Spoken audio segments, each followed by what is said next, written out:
Hello friends, welcome to my channel. ಇವತ್ತು ಮನೇಲಿ ಈಸಿಯಾಗಿ ಸಬ್ಬಸಿಗೆ ಸೊಪ್ಪಿಂದ ಬಸ್ಸಾರನ್ನ ಹೇಗೆ ಮಾಡ್ಕೊಳ್ಳೋದು ಅಂತ ನೋಡೋಣ. ಮುದ್ದೆಗಂತೂ ಇದು ಬೆಸ್ಟ್ ಕಾಂಬಿನೇಷನ್ ಆಗಿರುತ್ತೆ ಅಂತಲೇ ಹೇಳ್ಬೋದು. ಒಗ್ಗರಣೆಗೆ ಕಟ್ ಮಾಡ್ಕೊಂಡಿರುವಂಥ ಈರುಳ್ಳಿ, ಹಸಿಮೆಣಸಿನ್ಕಾಯಿ, ಕೊತ್ತಂಬರಿ ಸೊಪ್ಪು, ಕರಿಬೇವು ಮತ್ತು ತೆಂಗಿನಕಾಯಿನ ತುರಿದ್ಬಿಟ್ಟು ರೆಡಿ ಮಾಡ್ಕೊಳ್ಳೋಣ.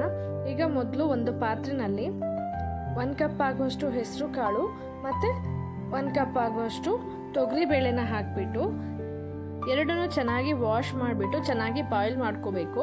ಅದೆಷ್ಟು ಒಂದು ಸಾಫ್ಟಾಗಿ ಕುಕ್ ಆಗಬೇಕು, ಅಲ್ಲಿವರೆಗೂ ಚೆನ್ನಾಗಿ ಕುಕ್ ಮಾಡ್ಕೊಳ್ಬೇಕಾಗತ್ತೆ. ಈಗ ಒಂದು ಈರುಳ್ಳಿನ ಹೀಗೆ ಗ್ರಿಲ್ ಮಾಡ್ಕೊಳ್ಳಿ. ಈ ರೀತಿ ಗ್ರಿಲ್ ಮಾಡಿಕೊಂಡು ಈರುಳ್ಳಿನ ಆ್ಯಡ್ ಮಾಡೋದ್ರಿಂದ ಮಸಾಲಾಗೆ ಸಾಂಬಾರು ತುಂಬಾ ಟೇಸ್ಟಿಯಾಗಿ ಬರುತ್ತೆ.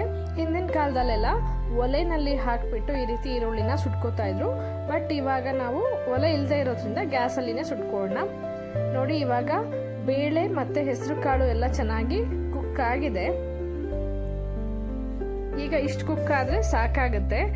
ಈಗ ನಾವು ಇದಕ್ಕೆ ತೊಳೆದು ಕಟ್ ಮಾಡ್ಕೊಂಡಿರುವಂಥ ಸಬ್ಬಸಿಗೆ ಸೊಪ್ಪನ್ನ ಆ್ಯಡ್ ಮಾಡ್ಕೊಳ್ಳೋಣ. ಸಬ್ಬಸಿಗೆ ಸೊಪ್ಪಲ್ಲಿ ವಿಟಮಿನ್ ಎ ಮತ್ತು ಸಿ ತುಂಬಾ ರಿಚ್ ಆಗಿರುತ್ತೆ. ಇದು ಬೋನ್ ಹೆಲ್ತ್, ಐ ಹೆಲ್ತಿಗೆಲ್ಲ ತುಂಬಾ ಒಳ್ಳೆಯದು ಮತ್ತು ಇಮ್ಯುನಿಟಿನ ಕೂಡ ಇದು ಬೂಸ್ಟ್ ಮಾಡುತ್ತೆ. ಈಗ ರುಚಿಗೆ ಎಷ್ಟು ಬೇಕೋ ಅಷ್ಟು ಉಪ್ಪನ್ನು ಕೂಡ ಇವಾಗಲೇ ಹಾಕಿಬಿಟ್ರೆ ಸೊಪ್ಪಿಗೂ ಕೂಡ ಉಪ್ಪೆಲ್ಲ ಚೆನ್ನಾಗಿ ಹಿಡ್ಕೊಂಡಿರುತ್ತೆ. ಅವಾಗ ಸೊಪ್ಪಿನ ಪಲ್ಯ ಕೂಡ ತುಂಬ ಟೇಸ್ಟಿಯಾಗಿ ಬರುತ್ತೆ. ನೋಡಿ, ಈಗ ಸೊಪ್ಪು ಕೂಡ ಎಲ್ಲ ಚೆನ್ನಾಗಿ ಕುಕ್ ಆಗಿದೆ.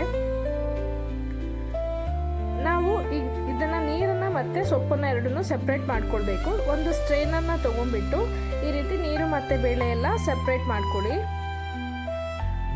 ಬೇಳೆ ಮತ್ತು ಸೊಪ್ಪು ಎಲ್ಲ ಚೆನ್ನಾಗಿ ತಣ್ಣಗಾಗಬೇಕು, ಅಲ್ಲಿವರೆಗೂ ಹಾಗೆ ಬಿಡಿ. ಈಗ ಒಂದು ಮಸಾಲಾನ ರೆಡಿ ಮಾಡ್ಕೊಳ್ಳೋಣ. ಅದಕ್ಕೆ ಒಂದು ಪ್ಯಾನ್ನ ಸ್ಟವ್ ಮೇಲೆ ಇಟ್ಬಿಟ್ಟು ಅರ್ಧ ಸ್ಪೂನ್ ಆಗುವಷ್ಟು ಎಣ್ಣೆನ ಹಾಕೋಣ.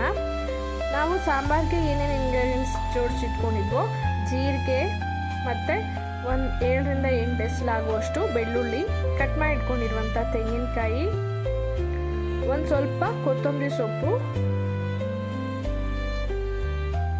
1 ಇಂಚ್ ಆಗುವಷ್ಟು ಹುಣಸೆ ಹಣ್ಣನ್ನು ಕೂಡ ಆ್ಯಡ್ ಮಾಡ್ಕೊಳ್ಳೋಣ. ನಂತರ ಸುಟ್ಟಿಟ್ಕೊಂಡಿರುವಂಥ ಈರುಳ್ಳಿನೂ ಕೂಡ ಆ್ಯಡ್ ಮಾಡಿ, ಸೊಪ್ಪು ಮತ್ತು ಬೇಳೆ ಎಲ್ಲ ಬೇಯಿಸಿರ್ತೀವಲ್ಲ ಅದು ಕೂಡ 1ರಿಂದ 2 ಸ್ಪೂನ್ ಆಗುವಷ್ಟು ಮಸಾಲಾಗೆ ಹಾಕ್ಕೊಳ್ಬೇಕಾಗತ್ತೆ. ನಾನಿಲ್ಲಿ ಖಾರಕ್ಕೆ ಖಾರದ ಪುಡಿನ ಯೂಸ್ ಮಾಡ್ತಾ ಇದ್ದೀನಿ. ನೀವು ಇಲ್ಲಿ ಹಸಿಮೆಣಸಿನ್ಕಾಯಿ ಅಥವಾ ಒಣಮೆಣಸಿನ್ಕಾಯಿ ಯಾವುದನ್ನಾದರೂ ಯೂಸ್ ಮಾಡ್ಬೋದು. ನೋಡಿ, ಈಗ ನಾನು ಖಾರಕ್ಕೆ ಎಷ್ಟು ಬೇಕು 1 ಸ್ಪೂನ್ ಆಗುವಷ್ಟು ಖಾರದ ಪುಡಿನ ಆ್ಯಡ್ ಮಾಡ್ಕೊಳ್ತಾ ಇದ್ದೀನಿ. ಎಲ್ಲ ಇಂಗ್ರೀಡಿಯೆಂಟ್ಸ್ನು ಸ್ವಲ್ಪ ಬೆಚ್ಚಗೆ ಮಾಡ್ಕೊಬೇಕು. ತುಂಬ ಫ್ರೈ ಮಾಡೋದಕ್ಕೆ ಹೋಗಬೇಡಿ.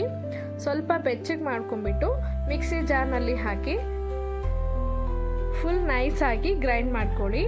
ಈಗ ಸೆಪ್ರೇಟ್ ಮಾಡಿಟ್ಕೊಂಡಿರುವಂಥ ನೀರಿಗೆನೆ ಮಸಾಲಾನ ಆ್ಯಡ್ ಮಾಡಿಬಿಟ್ಟು ಚೆನ್ನಾಗಿ ಮಿಕ್ಸ್ ಮಾಡಿ, ಅದು ಒಂದು ಕುದಿ ಬರಬೇಕು, ಅಲ್ಲಿವರೆಗೂ ಕುಕ್ ಮಾಡಿದ್ರೆ ಸಾಕಾಗುತ್ತೆ. ಸಾಂಬಾರು ಕೂಡ ರೆಡಿ ಆಗುತ್ತೆ. ನೋಡಿ, ಈಗ ಚೆನ್ನಾಗಿ ಕುದಿಯೋದಕ್ಕೆ ಸ್ಟಾರ್ಟ್ ಆಗಿದೆ. ಇವಾಗ ಸ್ಟವ್ನ ಆಫ್ ಮಾಡ್ಕೊಳ್ಳಿ. ಸಾಂಬಾರು ರೆಡಿ ಆಗಿದೆ. ನಂತರ ಇದಕ್ಕೆ ಒಂದು ಒಗ್ಗರಣೆನ ಹಾಕ್ಕೊಳ್ಬೇಕಾಗತ್ತೆ. ನಾವು ಅದಕ್ಕೆ ಒಂದು ಪ್ಯಾನ್ನ ಇಟ್ಬಿಟ್ಟು 1ರಿಂದ 2 ಸ್ಪೂನ್ ಆಗುವಷ್ಟು ಎಣ್ಣೆನ ಹಾಕೋಣ. ನಂತರ ಸ್ವಲ್ಪ ಸಾಸಿವೆನ ಕೂಡ ಹಾಕ್ಕೊಳ್ಳಿ. ಇವಾಗ ಕರಿಬೇವನ್ನು ಕೂಡ ಆ್ಯಡ್ ಮಾಡಿಬಿಟ್ಟು ಕಟ್ ಮಾಡ್ಕೊಂಡಿರುವಂಥ ಹಸಿಮೆಣಸಿನ್ಕಾಯಿನ ಕೂಡ ಆ್ಯಡ್ ಮಾಡ್ತಾ ಇದ್ದೀನಿ. ನೀವು ಇಲ್ಲಿ ಕೂಡ ಹಸಿಮೆಣಸಿನ್ಕಾಯಿ ಬೇಡ ಅಂದರೆ ಒಣಮೆಣಸಿನ್ಕಾಯಿನ ಯೂಸ್ ಮಾಡ್ಬೋದು. ನಂತರ ಚಿಕ್ಕದಾಗಿ ಕಟ್ ಮಾಡ್ಕೊಂಡಿರುವಂಥ ಈರುಳ್ಳಿನ ಕೂಡ ಆ್ಯಡ್ ಮಾಡ್ಕೊಳ್ಳೋಣ. ಈರುಳ್ಳಿ ಎಲ್ಲ ಸ್ವಲ್ಪ ಚೆನ್ನಾಗಿ ಫ್ರೈ ಆಗಬೇಕು, ಅಲ್ಲಿವರೆಗೂ ಈ ರೀತಿ ಫ್ರೈ ಮಾಡ್ಕೊಳ್ಳಿ. ಈಗ 1-2 ಸ್ಪೂನ್ ಆಗುವಷ್ಟು ಒಗ್ಗರಣೆನ ಸಾಂಬಾರಿಗೆ ಆ್ಯಡ್ ಮಾಡಿಬಿಟ್ಟು ಸಾಂಬಾರನ್ನ ಒಂದ್ಸರಿ ಚೆನ್ನಾಗಿ ಮಿಕ್ಸ್ ಮಾಡಿದ್ರೆ ಸಾಂಬಾರು ಕಂಪ್ಲೀಟಾಗಿ ರೆಡಿ ಆಗುತ್ತೆ. ಈಗ ಉಳಿದಿರೋವಂಥ ಒಗ್ಗರಣೆಗೆ ಸ್ಕ್ವೀಸ್ ಮಾಡಿ ಇಟ್ಕೊಂಡಿರುವಂಥ ಸೊಪ್ಪು ಮತ್ತು ಕಾಳುಗಳನ್ನೆಲ್ಲ ಹಾಕೋಣ. ನೋಡಿ, ಸೊಪ್ಪನ್ನೆಲ್ಲ ಹಾಕಾದ್ಮೇಲೆ ತುರಿದಿಟ್ಕೊಂಡಿರುವಂಥ ತೆಂಗಿನಕಾಯಿನೂ ಕೂಡ ನೀವು ಆ್ಯಡ್ ಮಾಡಿಬಿಟ್ಟು ಎಲ್ಲ ಇಂಗ್ರೀಡಿಯೆಂಟ್ಸ್ನು ಚೆನ್ನಾಗಿ ಹೊಂದ್ಕೊಬೇಕು, ಅಲ್ಲಿವರೆಗೂ ಚೆನ್ನಾಗಿ ಮಿಕ್ಸ್ ಮಾಡ್ಕೊಳ್ಳಿ. ನೋಡಿ, ಈಗ ಸ್ಟವ್ನ ಆಫ್ ಮಾಡಿಬಿಡಿ. ಎಲ್ಲ ಇಂಗ್ರೀಡಿಯೆಂಟ್ಸು ಮಿಕ್ಸ್ ಆದ ನಂತರ ಸ್ಟವ್ನ ಆಫ್ ಮಾಡ್ಕೊಳ್ಳಿ. ಪಲ್ಯ ಕೂಡ ರೆಡಿ ಆಯಿತು. ಇವಾಗ ನೋಡಿ, ಸಾಂಬಾರು ಮತ್ತು ಪಲ್ಯ ಎರಡೂ ಕೂಡ ರೆಡಿಯಾಗಿದೆ. ನೀವು ಈ ಸಾಂಬಾರಿಗೆ ಬರೀ ಹೆಸರು ಕಾಳು ಮತ್ತು ತೊಗರಿಬೇಳೆ ಅಷ್ಟೇ ಅಲ್ಲದೆ ಮೊಳಕೆ ಬಂದಿರುವಂಥ ಕಡಲೆಕಾಳು ಹುರುಳಿಕಾಳನ್ನು ಕೂಡ ನೀವು ಯೂಸ್ ಮಾಡ್ಬೋದು. ಬಿಸಿ ಇರುವಾಗಲೇ ನಾನಿಲ್ಲಿ ರೈಸ್ ಜೊತೆ ಸರ್ವ್ ಮಾಡ್ತೀನಿ. ಮುದ್ದೆಗೂ ಕೂಡ ಇದು ಬೆಸ್ಟ್ ಕಾಂಬಿನೇಷನ್ ಆಗಿರುತ್ತೆ. ನೀವು ಕೂಡ ಇದೇ ಮೆಥಡ್ನಲ್ಲಿ ಮನೇಲಿ ಒಂದ್ಸರಿ ಟ್ರೈ ಮಾಡಿ. ರೆಸಿಪಿ ಹೇಗೆ ಬಂತು ಅಂತ ಕಮೆಂಟ್ ಬಾಕ್ಸಲ್ಲಿ ಕಮೆಂಟ್ ಮಾಡಿ ತಿಳಿಸಿ.